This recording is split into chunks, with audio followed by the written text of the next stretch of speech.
1,300 na tambucho, plus 1,500 na cut delete. Pakikinggan natin. Ito, real titanium. 4K to.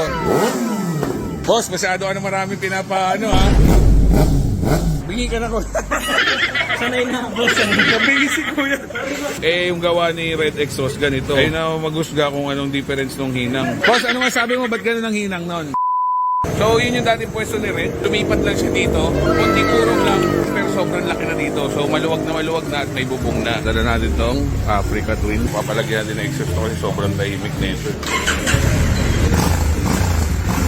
Mamaya pahingayin natin. So, dito yung gawaan nila ng tubo. Tapos malawak na yung space dito na may bubong.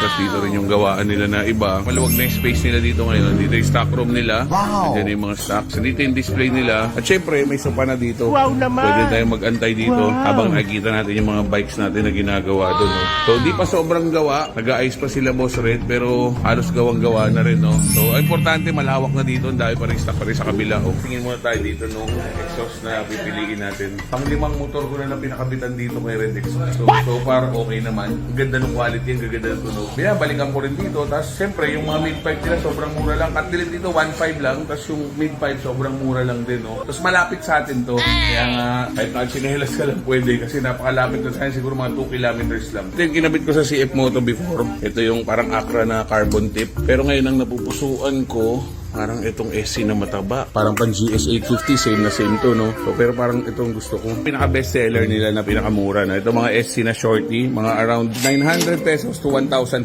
lang naglalaro yan, no? Tapos ito mga pang small bike na Acra, nasa 1,500 lang din, guys. So, ito naman, guys, yung mga Acrapovic na parang hindi siya real carbon. So, parang plastic dip siya.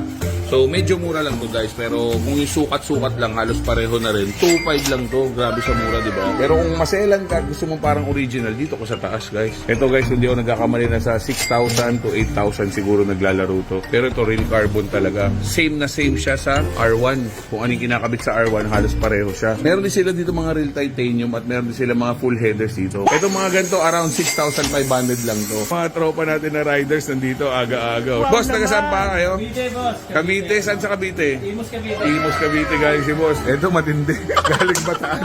Kung tingnan ko alas 8 dito ka na si boss. Magkasama sila galing Bataan. Malis kayo 4 o'clock.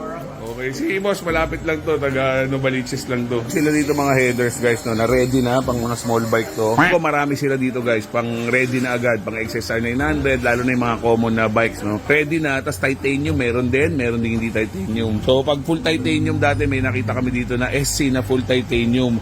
Full exhaust na titanium, mga around 12,000 lang. Ang headers nila, guys, na pang XSR 900, MT-09, Tracer 900, ang presyo lang, guys, is 5,500.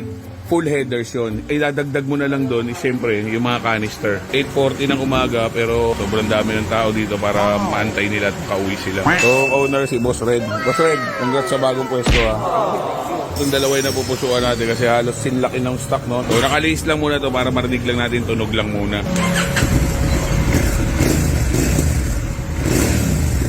Parang stock pa rin.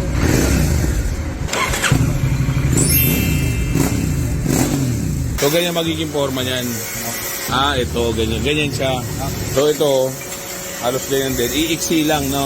Iiksi lang tayong konti. Kasi pag kinumpara natin to, yung size niya, yan yung size niya difference. Konting-konti lang naman. Yan, ito na maging forma natin. Hindi na natin tatanggalin itong catalytic kasi hindi na natin mababalik itong parang skid plate, no? Pwede mag-full system ka pero tanggal yung skid plate. Umingay din naman siya, pero hindi lang sobra. Is okay lang din. Yung unang proseso nila dito, guys, tatanggalin nila yung stock pipe mo.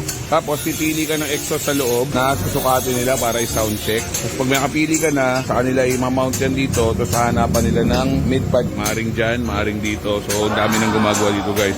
Nagagawa nilang big bike sa isang araw is mga around 15 big bikes. So, tingnan natin pa dito yung ibang gawaan, guys. Ito, si Boss Red. Dito siya nagwe-welding ng mid-pipe. Makikita nyo kung gaano kaganda.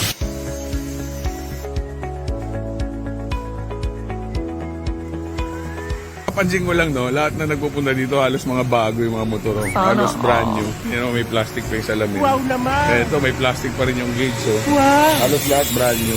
Pagka rider ka ata, ang una talagang dinadagdag tambucho agad. Paglabas ng kasa, ang gusto agad nila ilagay. Tambucho talaga.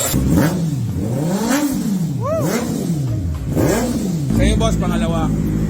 Itong pangalawa ko nag-offer sa kanya. Kaya ginamit ko sa GSR. So, ano? Bingi ka na ko. Sanay na ako, boss. Sanay na. Nabingi si Kuya. Sorry naman, sorry. Pero ito yung napili niya. Kinabit natin sa Suzuki GSR 750. Ano pangalan mo, boss? Leo. Dala niya NK150. Boss, naka-5 ka na, ba't papalta mo pa? Papalta mo, hindi niya type to. Mid-pipe niya to. Bali, nabili niya tong motor second hand, boss, nakaganito na. So ngayon, papalta mo na exhaust, hindi mo type tong ano, pangit nung pagkahinang, parang ganun. Eh, yung gawa ni Red Exhaust, ganito. Yan, layo, no? So, ito yung hinang ng kakabit to sa Africa Twin natin. Ayun na magusga kung anong difference nung hinang. So, papalit si boss. Boss, thank you, ah. Boss, ano masabi mo? Ba't ganun ang hinang nun? Ispat-ispat tawag. Tuloy-tuloy, nakasala sa karota. Pero yun, tig din yun. Kaya lang, spat-spat, tigil-tigil. Si Boss Lloyd, kasaan boss? Imus Cavite, all the way from Cavite. Yung nesting natin ni Boss. Wow naman! Wow! Wow! Aba, matindi! Wow! So, ito yung pagpipilian ni Boss. Magkano to, Boss? Oh, 1.3 lang. Boss, to magkano? 3K. Real carbon din. Tapos yung SC, mura, 900. Grabe, no? Lahat mura, pero lahat maganda tunog. Oh, dahil maaga si Boss, 10:30 tapos na siya. Dahil siya pinakauna dito. Pangalawa ako eh.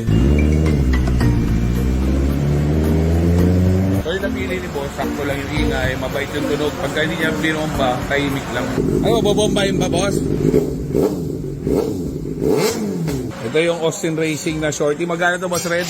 1.5. 1.5. Grabe tunog, no? Real titanium yan? Ah, hindi. So ito, magkano ito? 1.5 din. 1.5 din. Pangalawa, 1.5. Ito, magkano tong Leo Beans na to, Boss? 2.8 naman to.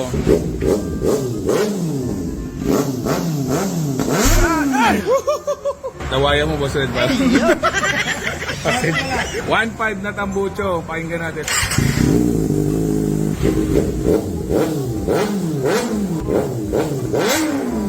Ito, real titanium. 4K to. Ayan, real titanium din. Ang gaano? Parang papel, no?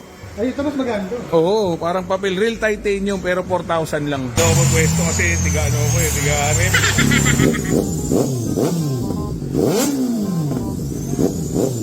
Ganda rin, no? Ano, medyo mabase, no?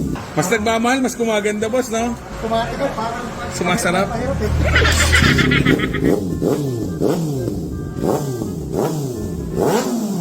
Boss, masyado ka na maraming pinapa-ano, ha? Masyado na maraming pinapa-soundcheck, ha? Boss, final answer na ba yan? Final answer na. Yun.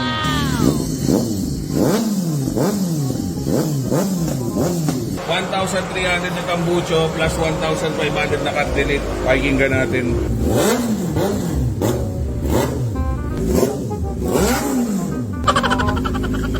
Ano boss? Gusto mo yan, di ba? Ginusto ko yun eh. Gusto mo, grabe. Boss, happy naman, happy. Sobra. Sobra, no? Kaya mo na yung boss. Basta panaginip mo, masaya ka, di ba? Ganyan lang eh. Siyempre, shoutout din kay Sek Helmet, oh. So, kakaiba tong Africa Twin kasi yung servo motor niya, yung butterfly nandito nakakabit sa mismong exhaust, no? Pag nasa sensor to, okay lang. Pwede ka mag-servo eliminator, pero kami ginawa namin, tinanggal na lang namin to para di mag-check engine. So, ito yung finished product, guys, oh. Alam nyo ba magkano to? 6,500 lang para sa SC na napakalaki, oh. Naglagay tayo mid-bite na maliit, hindi tayo nag-cut delete, tapos naglagay tayo ng cover. Oh, subject.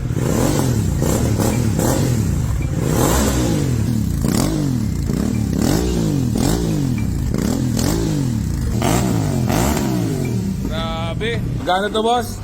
11K, pero napakaganda ng tunog.